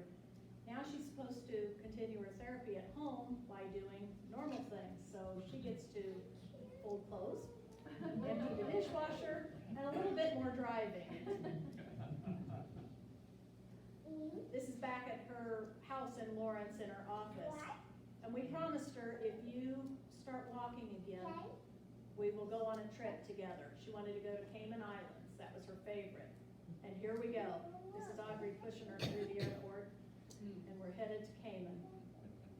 And this was probably, it was hard, but it was one of our favorite family vacations. And you don't know how thankful we were to be able to do that and be all together. I didn't know if it would ever happen again. And then she was back to work at Madonna, and you can see, you know, Sidney is pretty skinny, so we try to feed her whatever it takes to keep a little weight on. But just lots of extra work. And this time, something turned on in her brain. Her eyes had gotten back together, but in August of 2016, something turned on in her brain, and her eyes began seeing double again. And we struggled for a year and a half with therapy, and they now had us do surgery. We did surgery in February, and they were able to get it quite a bit closer. And then we just did surgery again 2 weeks ago. And it got her eyes very close together, but she has a torsion where it's just kind of twisted just a little. So it makes it very difficult for her to read. And so we were gonna have her do some speaking, but we still will. So if you have any questions, she's gonna answer them for you. Also, she had braces put on in March of this year. And with that, she has on the roof of her mouth, it looks like a little butterfly, and it's screwed on to the roof of her mouth because her muscles made her palate peak up and really narrowed her mouth. This is widening her palate, or widening her mouth and bringing her palate down. And we know it's really working. The teeth are looking really good, but the palate has really changed. And it'll make it easier for her to swallow and speak. And she said, my mouth just feels huge anymore. So it's a great thing. This photo it's called the EXO, and it is a robotic walking machine. They use this in Iraq or in the desert countries to help carry some of the equipment. So it's a robotic walking. Lots of time in the pool, lots of time walking outside, and lots of time on the horses.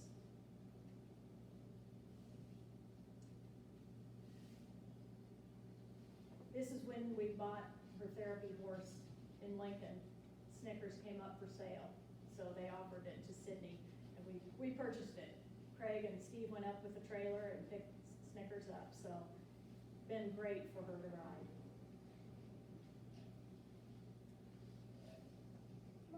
This is Dr. Julie Marshall, the orthodontist that we've been working with.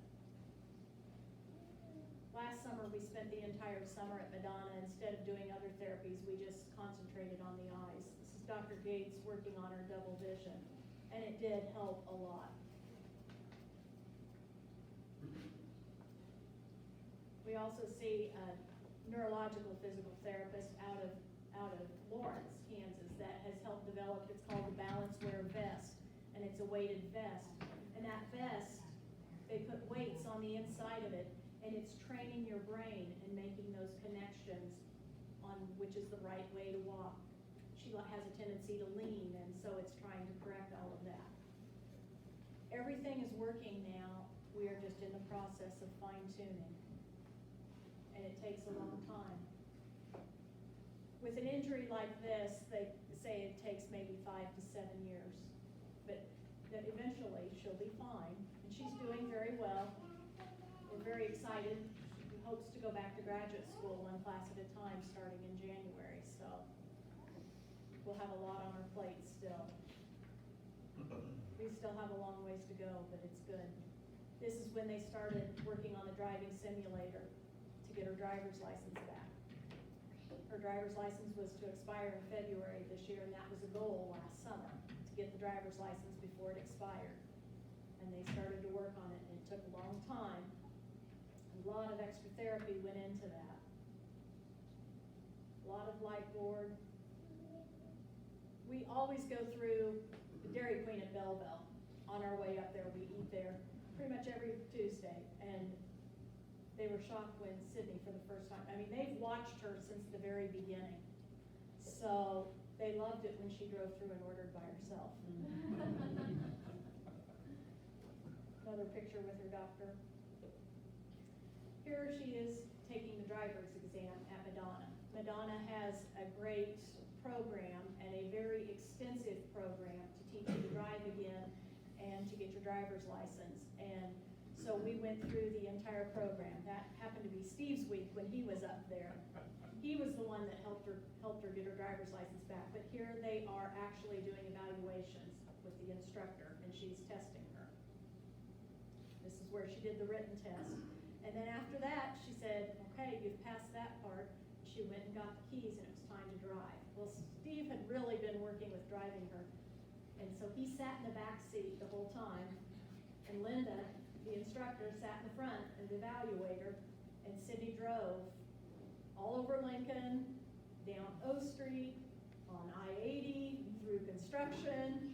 It was an extensive test. The whole testing process took 4 hours. And she passed it the first time. So then we thought, okay, what does this mean? Well, we had to take it to the state of Kansas, and she had the doctor's signature and the whole scoring and everything. And Kansas has an evaluation board, a medical evaluation board, so they would have to look at it. And so we thought, well, they'll look at that, and if they give us a determination, then we'll have to drive for Osborne County. Well, we were in Lawrence, and so we stopped in Topeka on our way back one time, and I took it in and waited in line and took it in, and they said, well, we're gonna take it back here, we'll be back. And so I waited about 5 minutes or so. Here they came back with a letter.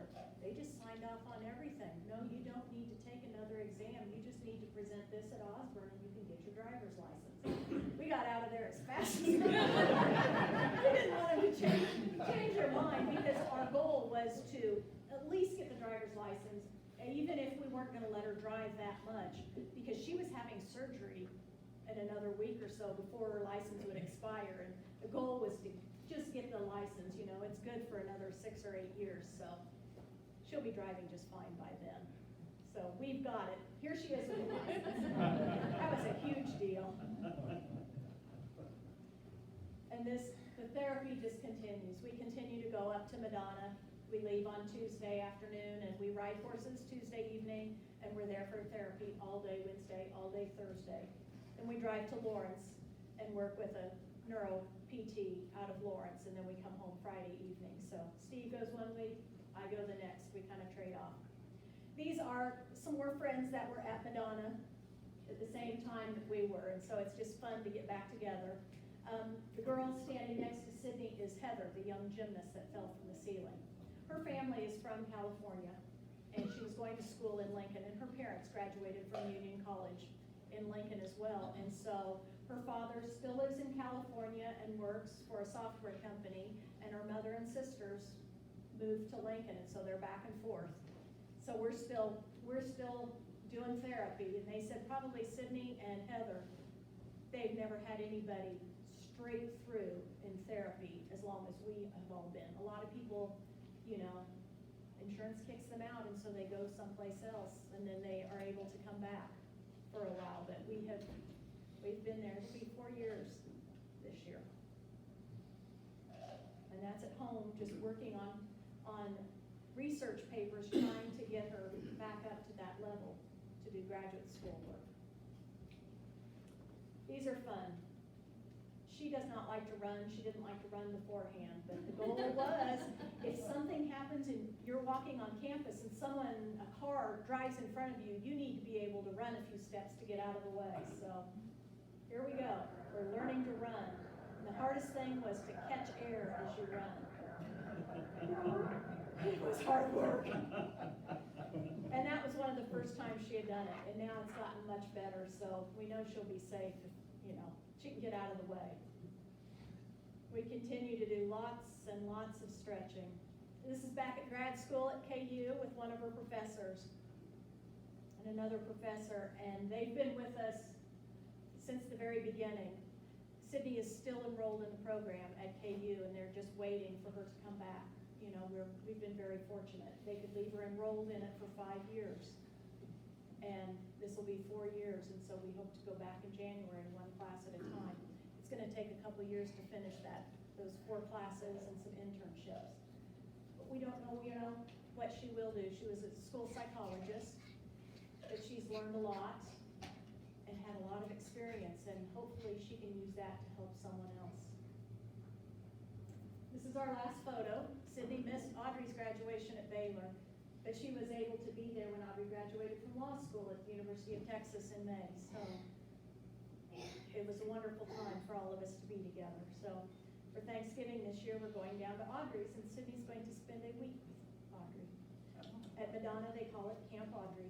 So we're excited to ship her off down there and just see how it goes. So every day gets better, and we are so thankful for everyone here, everyone from home, our families. We could not have survived. We had a lot of support, and we're grateful for that. You know, God opens a lot of doors. You just have to work hard and walk through. He'll get you there. That's it. Thank you.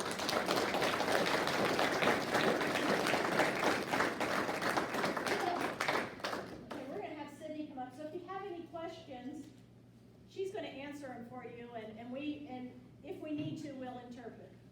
Speech has struggled, but it's coming. Since this last surgery, the eyes have her really off balance. So they said, it'll come.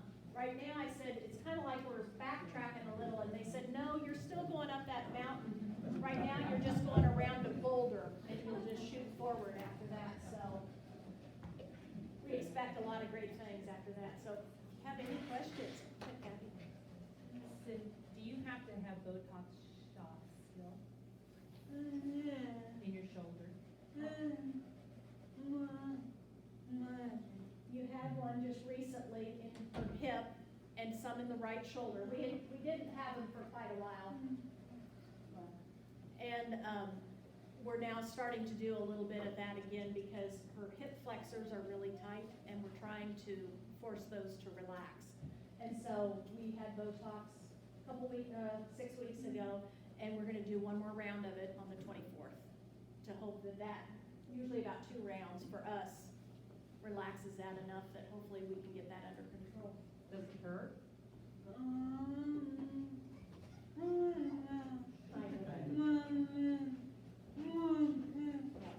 It's very much worth it.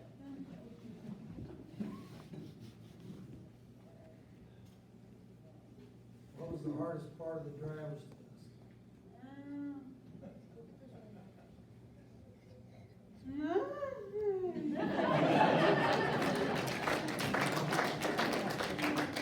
Well, it did come pretty natural, and that's the way with everything.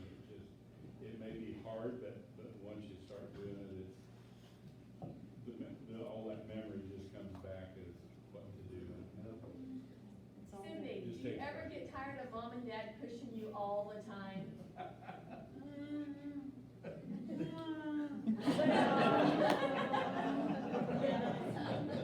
Yes, but no, right? Yes, you really have to do it.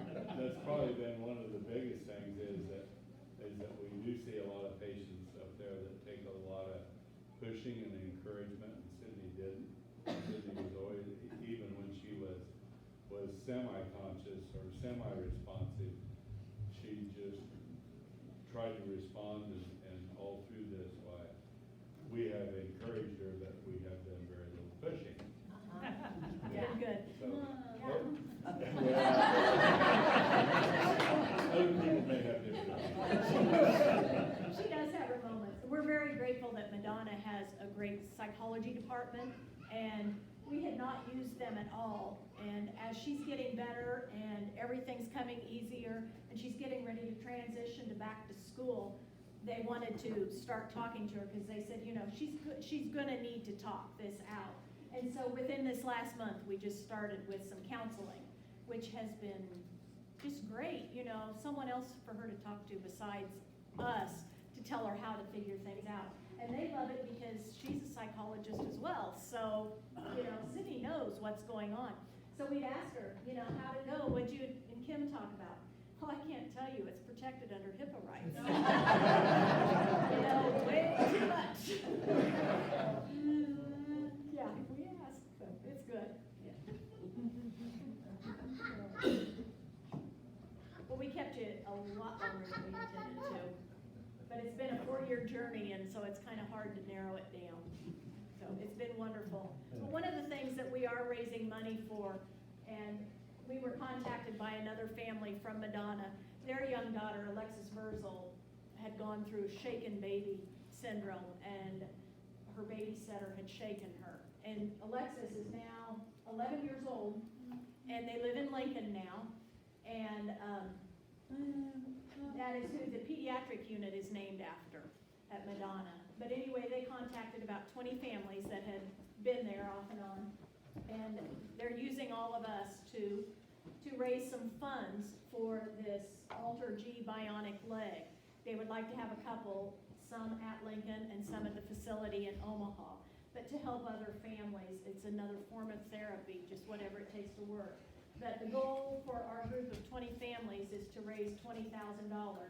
And we've had a donor, an anonymous donor from Lincoln step up to match our $20,000 donation. So that's been the goal. I'm not sure how much they cost, but when they contacted us to do this and they talked about an offering, we said, we know exactly where it needs to go. So whatever we can do to help other families. I mean, Madonna's been so wonderful to us. We try to help other families there and go visit families that are going through this because it's horrible. It's, it didn't just happen to us. So many go through this, so.